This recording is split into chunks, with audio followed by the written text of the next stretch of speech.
I used my resources that my tuition was paying for.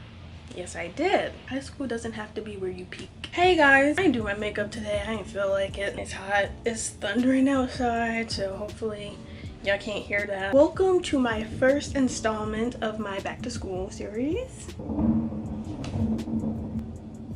I've always wanted to do like an advice video. I wanted to do one for high school freshmen, but I didn't do that and I feel it's kind of too late now. My high school days are over, but I can do one for college freshmen. Now, although this school year is going to be looking extremely different, I feel like I can still help for like future years and get my little 2 cents on everything. I am going into my second year of college, so I'm going to be a sophomore this upcoming school year. As for now, first 2 weeks are going to be remote, and then we're going to move back on campus, but that can change anytime. I'm going to be like reacting to or like giving my 2 cents on college freshman tips.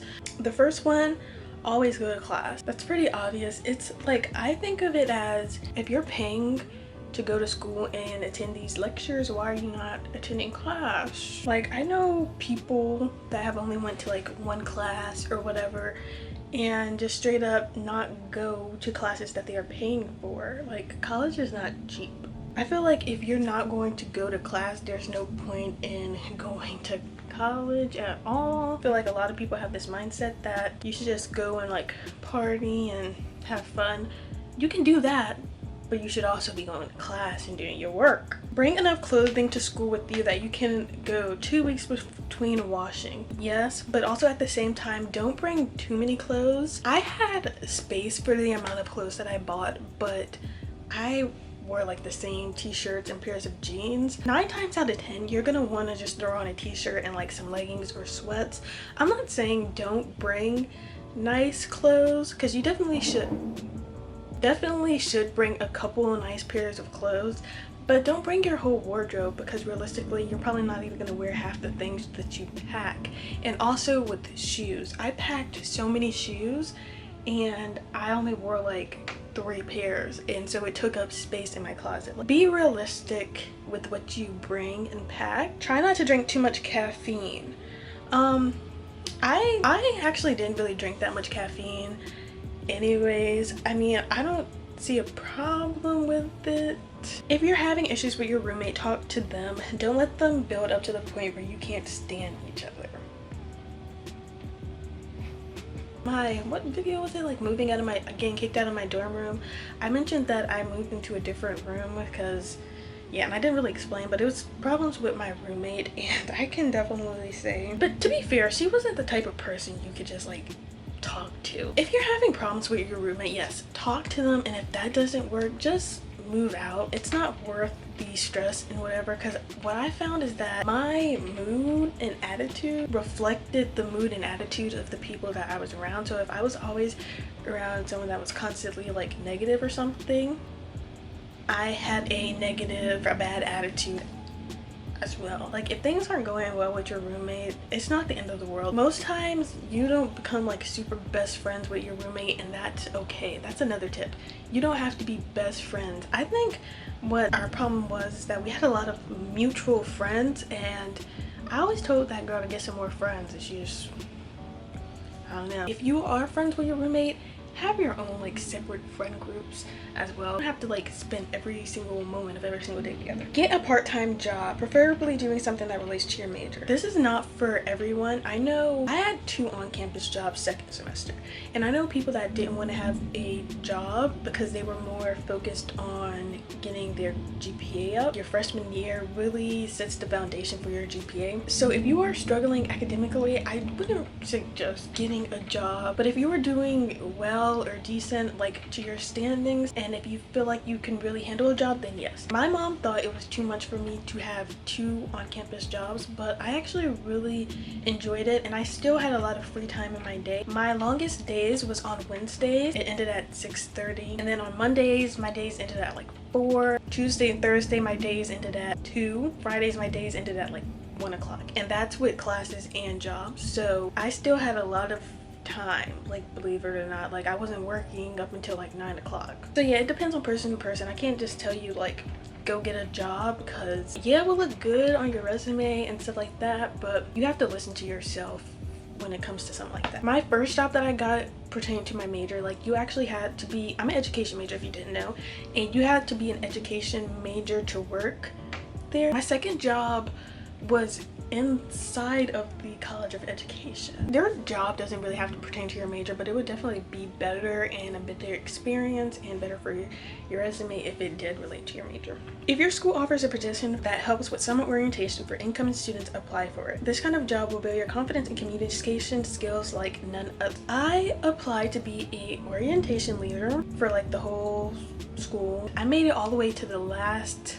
interview and I got declined, unfortunately. And then I also applied to be orientation counselor for a group that I'm in called Trio, and I actually got into that, but unfortunately, since we had to move back the start of school, we have to do the orientation virtually, which is not the same. My reasoning for wanting to do those is, like I said, I'm an education major. I'm going to be teaching, and so I'm going to have to talk and stuff. I want to gain more leadership skills and be a better communicator. I don't really have that.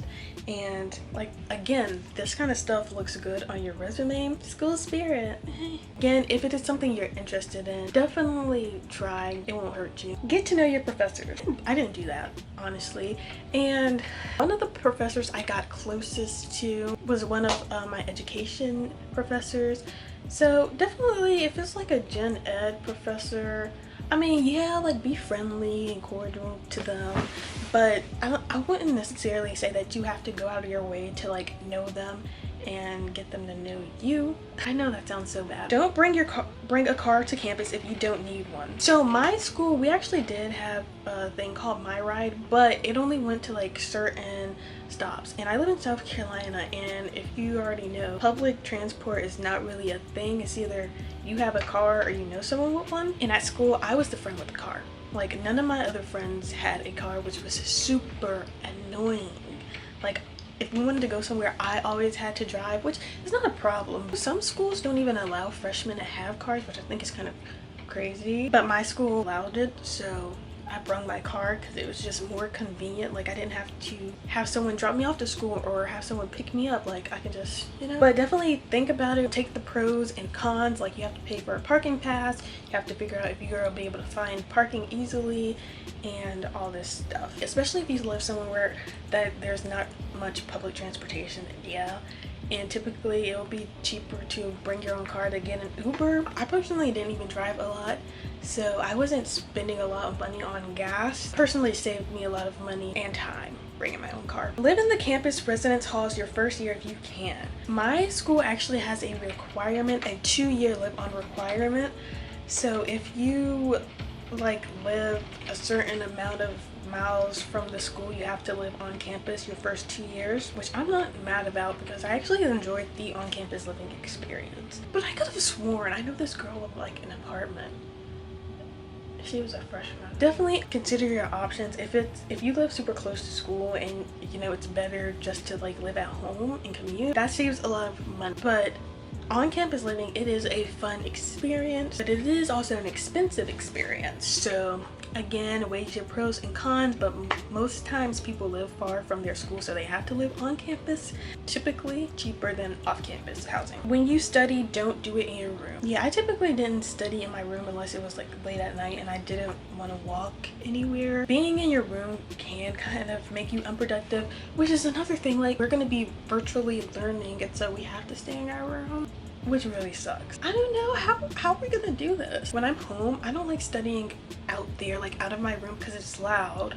But like in college, you shouldn't study in your, well, you could, but like it's better to study outside of your dorm room. When you're at home, find what's best for you. Like maybe outside in the shade. I would say go to the library, but they're probably closed. Getting a tutor does not make you look dumb. Get a tutor, especially if you are already paying for it. We pay for our tutor with our tuition, so yes, I got me a tutor. At least first semester I got a tutor. I used my resources that my tuition was paying for.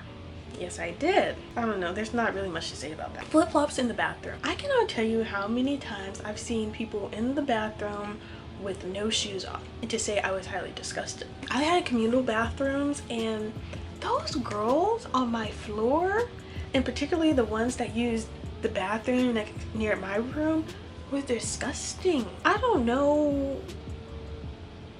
I don't even know. They were disgusting. Wear flip-flops to the bathroom, and especially in the shower. In fact, wear shoes like all the time. Like, people just walking around with no shoes on. I'm like, I hope you don't catch nothing. Like, but it wasn't me, and I know it won't be any of y'all. You need a calendar. You definitely need something to write down your events, whether it be like a whiteboard, a planner, a regular calendar, just a notebook. My professors always reminded us of due dates, but I know every professor won't be like that. So write it down, and at the beginning of the week, look at everything that may be due and make sure you have it done. You don't want to miss deadlines, because most times they won't accept late work, or if they do, they're going to take a large percentage off of it. Plus, they're also going to like take off what you got wrong. So just be organized, be prepared, read your syllabus, keep a journal if you can. That's actually something I'm going to do this upcoming school year. I kept a journal my freshman and sophomore year of high school, and I tried to do it my senior year, but it just didn't work out. And so I'm going to try to do it my college year. So I just went back to school shopping today, got some supplies, and one of the things I got is a journal. I really want to document my college experience. Vlogging is a lot of work because you have to also edit it, but journaling, you can just write down. You can even just like bullet points, like crazy party I went to. Yeah, I know journaling isn't for everyone, but it does help mentally, and also you have memories to look back on. You can see how you grew as a person. Don't bring everything you own to school with you. When packing, I used a lot of those college packing lists, and there's some things on that list that I brought that I didn't even use. Plan on doing a college essentials video, both for like supplies and dorm room, so be on the lookout for that. Don't overpack, especially if we go back this semester. I'm not gonna bring as much stuff as I brought last school year. There's no excuse for the freshman 15. People typically gain weight because the food is so available to them. We had buffet styles, and then we also had like the little like market with like the Chick-fil-A and the grill. I think I did gain a little bit of weight, but I think I gained more weight in quarantine. I tried to eat a salad like every time I went to the cafe. Depended on if they had the right toppings.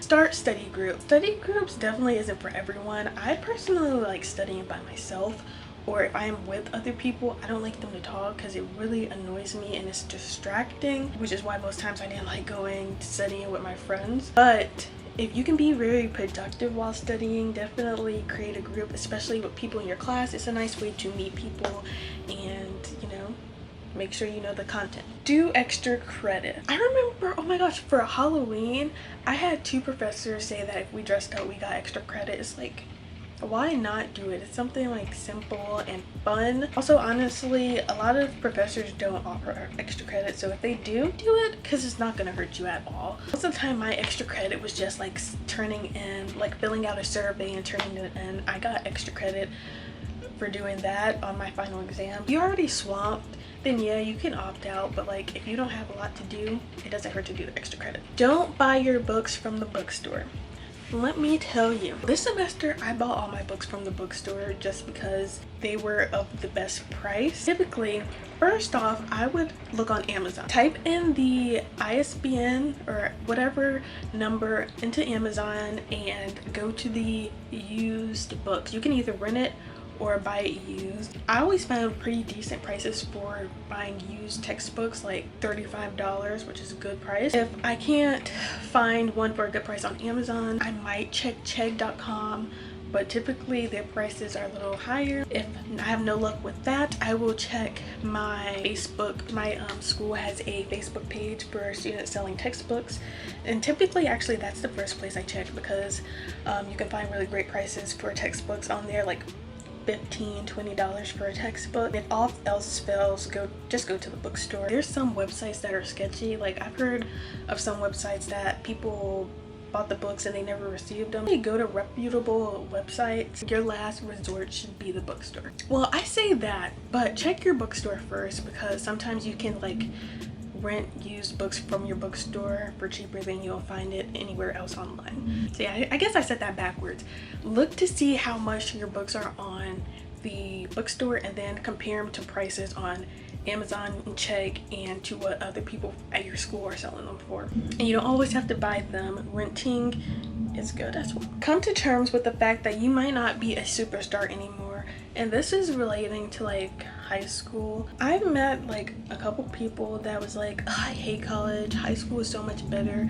But the thing is, I feel like they were living expecting college to be like high school. College is completely different, like not just academically but socially, a whole lot of different other aspects. People just always compare like their college and high school lives. I'm just like, yeah, you can reminisce on those high school memories, but you should also be focused on making more good memories in college. High school doesn't have to be where you peak, and I've met people that peaked in high school, and let me tell you, they're low-key annoying. But if you peaked in high school, that's good for you. But also enjoy your college experience. At least try to. Don't walk anywhere alone at night.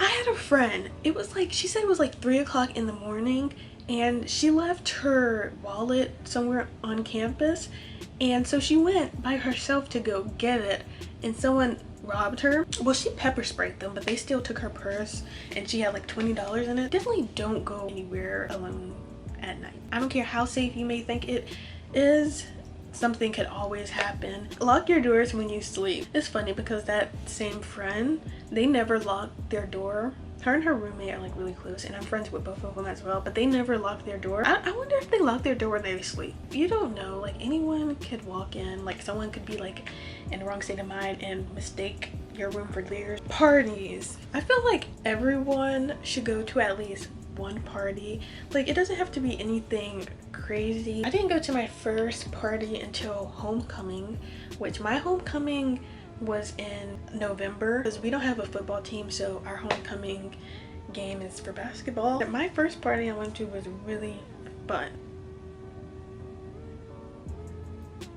And I'm not really a party person because after that I've been to 2 other parties and I didn't really care for them that much. Go with friends that won't be upset if you want to leave early. There was like a lot of parties, like a Halloween party I didn't go to and I regret. There was a couple parties for like the first week of school that I didn't go to, and I kind of wish I went to them. I also wanted to talk about relationships. Relationships should not be your primary focus in college. Obviously, there's nothing wrong with it, but I saw like too many people more focused on their relationship that most likely wasn't going to work out in the end than they were focused on their grades and their schooling, which I know love is tough. You need to be chasing that diploma, not no. Let me stop. If you're going somewhere off campus by yourself because you have to for some reason, share your location with your friends. But that's all. I feel like I said a lot. Again, I didn't question, so if you have any like specific questions, comment them down below and I will answer them. But I hope this advice helped somebody. My throat is so dry. That was all for this video, which was the first installment of my back to school series for 2020. If you would like to see more college related videos, I will be posting a lot more in the very near future, so subscribe. It will mean a lot to me. I'm trying to get to 200 subs. I'm gonna give this video a thumbs up and comment down below. Bye.